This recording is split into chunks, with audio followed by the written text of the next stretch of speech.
Salut les copains! Aujourd'hui, je vous parle de notre petite escapade à Rome.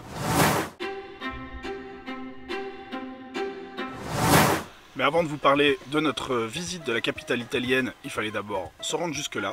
Et nous, on a fait le choix d'y aller en ferry.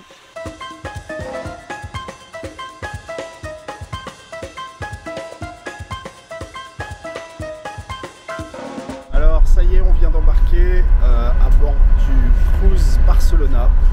C'est énorme, en fait on vient de se renseigner, c'est le plus gros ferry qui navigue en Méditerranée. Ça fait 254 mètres de long, ça fait 30 mètres de large, c'est gigantesque. On a déjà mis je sais pas combien de temps à trouver notre cabine. Alors on a un piano-bar à trouver, on a une discothèque à trouver, un casino, une piscine, enfin on va essayer de fouiller, on va essayer de tout trouver, on va essayer de vous montrer ça.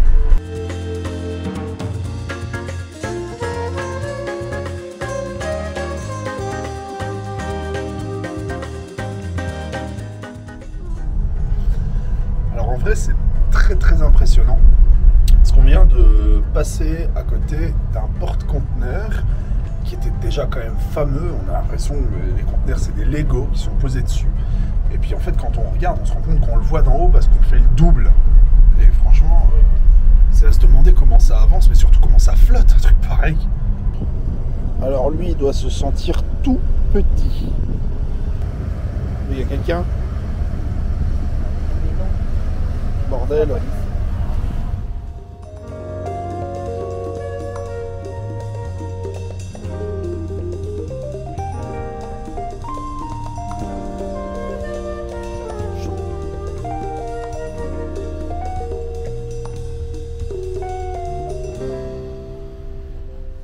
On sera ici sur ce bateau pendant 20 heures pour rejoindre Rome. En attendant, il va être minuit, donc nous, on va aller se coucher. On est tout au bout du couloir.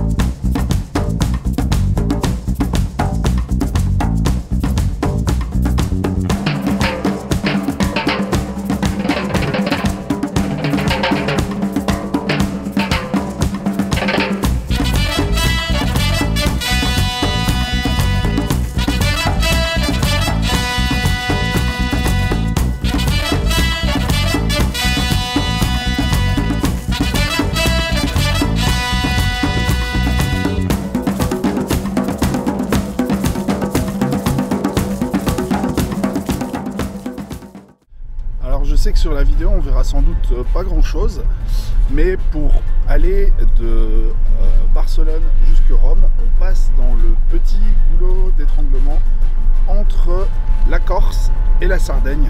Et donc pour le moment on a une vue ultra dégagée sur les montagnes corses. Ça nous rappelle qu'on y était il n'y a pas si longtemps que ça, c'est vraiment super cool. Malheureusement je pense pas qu'on verra quelque chose à la vidéo, mais je vous montre quand même. Du coup je fais le tour du bateau et voilà la Sardaigne. Pour celles et ceux d'entre vous qui envisagent de voyager depuis Barcelone par bateau, n'oubliez pas qu'il vous faudra enregistrer votre véhicule puisque le port de Barcelone se trouve dans la zone de basse émission. Alors en gros ça veut dire que il y a une zone à Barcelone où on régule le trafic des voitures pour limiter la pollution.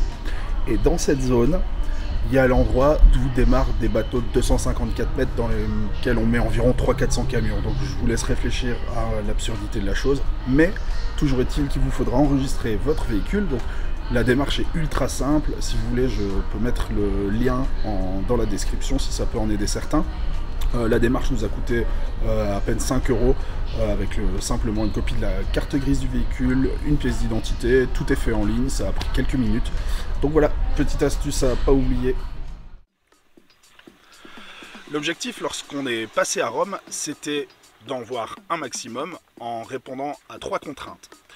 La première, c'est qu'on voyage avec un véhicule de 6,40 m de long, 2,80 m de haut, qu'on doit pouvoir parquer idéalement pas trop loin, dans un endroit qui soit safe et pas trop cher.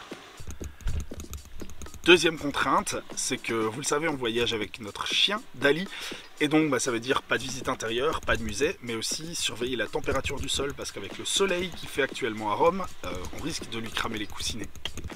Et enfin, troisième contrainte, c'est qu'on ne va rester à Rome que 36 heures, et surtout qu'on n'a pas $1 million à dépenser. Alors, point 1, trouver un spot pour laisser Achille. On a trouvé une sorte d'aire de camping-car mi-parking qui se situe en périphérie de Rome. En gros, on paye 15 balles. Il y a une barrière de sécurité, il y a un vigile qui est là 24 heures sur 24. On a de l'électricité. Pour 15 €, franchement, c'est ultra correct, sachant qu'on se trouve également à 30 minutes du centre-ville, en bus. Pour le bus, ce serait la ligne 781. Vous pourrez acheter un ticket, donc qui vous coûtera, je vous l'ai dit, 1,50 € et vous achetez ça dans n'importe quel tabac. À chaque fois qu'il y a écrit tabac, vous pouvez acheter des tickets.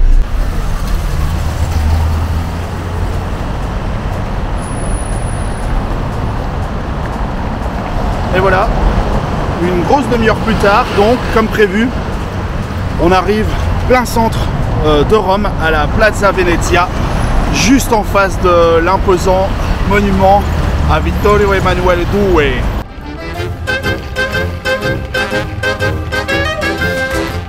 Et une fois n'est pas coutume, en fait on a préparé l'itinéraire de cette petite visite de Rome lorsqu'on était dans le bateau depuis Barcelone, c'est-à-dire sans internet. Et donc c'est la première fois qu'on prévoit une visite à l'ancienne. Pas de vidéo YouTube, pas de recherche Google. On a tout fait avec un guide du routard. Merci ma maman de nous avoir filé ton routard. Alors c'est un vieux guide de 2012. En même temps on se dit que la plupart des monuments qui sont à Rome, ça fait 2000 ans qu'ils sont là. Ce serait quand même cool qu'ils se soient barrés depuis 2012. Hein ?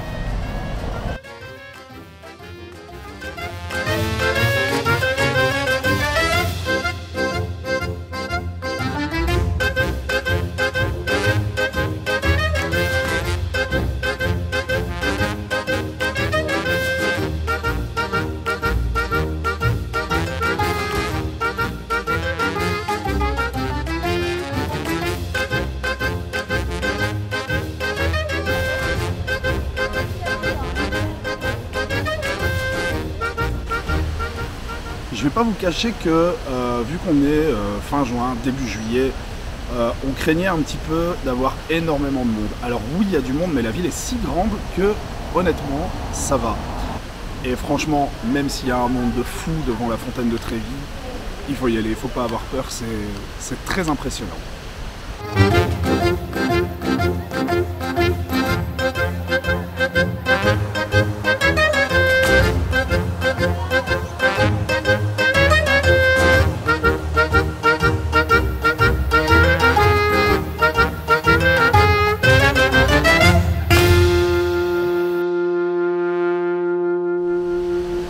De là, on a continué la route vers la Piazza di Spagna. Bon, elle est quand même moins impressionnante que la place d'Espagne de Séville, ça c'est clair. De toute façon, elle est indétrônable, la place d'Espagne de Séville. Vous verrez dans la vidéo qu'on a faite en Andalousie. Allez, jetez un œil, vous verrez. Et une fois arrivé à la Piazza del Popolo, il faisait chaud, il faisait trop chaud.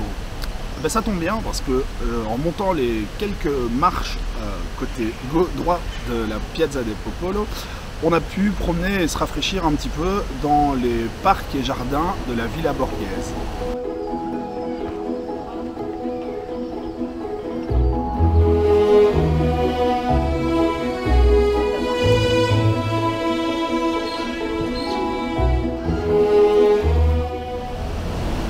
En fin d'après-midi, la température était un petit peu redescendue, on en a profité, on est ressorti des parcs et jardins. Et là, on a profité, flâné un peu dans les petites rues des quartiers entre la Piazza di Spagna et la Piazza Venezia pour s'imprégner un petit peu de l'atmosphère de la ville et perdez-vous. Franchement, meilleur conseil, laissez-vous perdre et c'est là que Rome est le plus beau.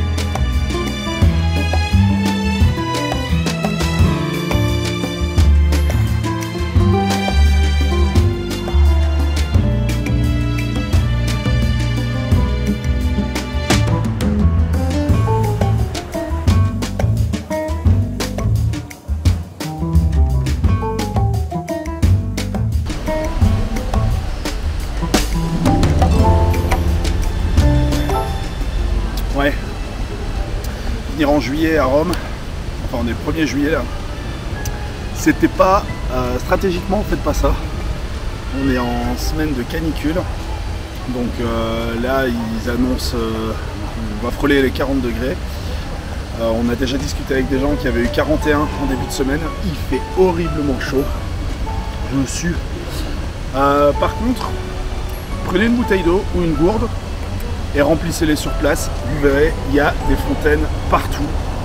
La plupart sont des fontaines d'eau potable, il y a moyen d'y boire, il y a moyen de remplir sa gourde, les gens font très sagement la file en attendant leur tour pour remplir leur gourde.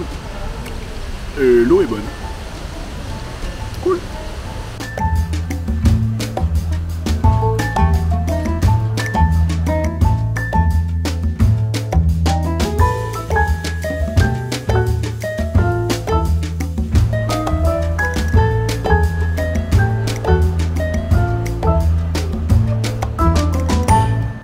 Évidemment, dans la liste des incontournables, on ne pouvait pas venir à Rome sans voir le Panthéon.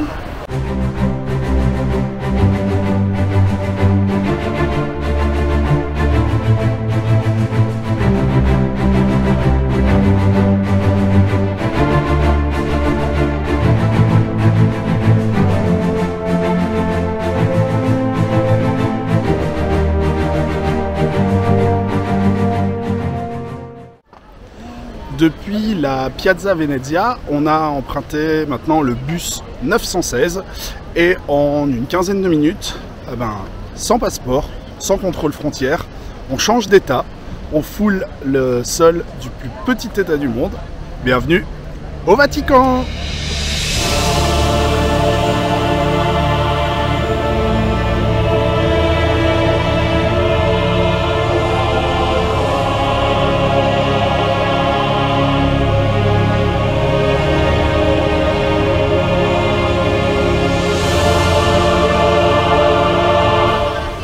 Bon alors clairement, si vous voulez visiter le Vatican, soyez là tôt.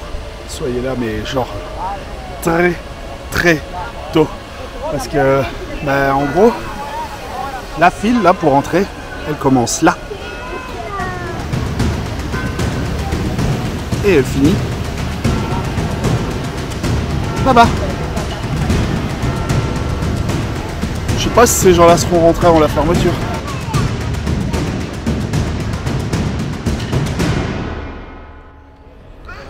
Bonjour, ce serait pas vous qui avez le métier le plus chiant du monde?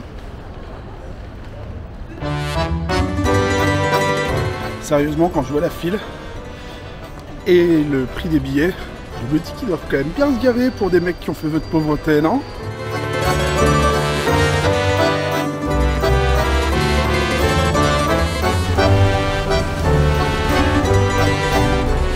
Pas de distanciation de sécurité, pas de masque.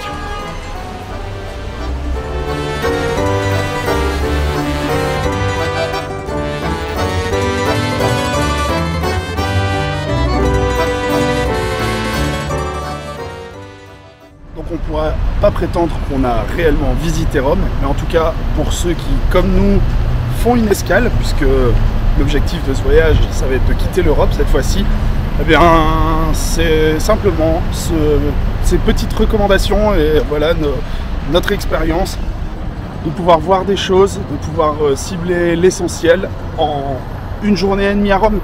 En tout cas, c'était super cool et c'est sûr qu'on reviendra.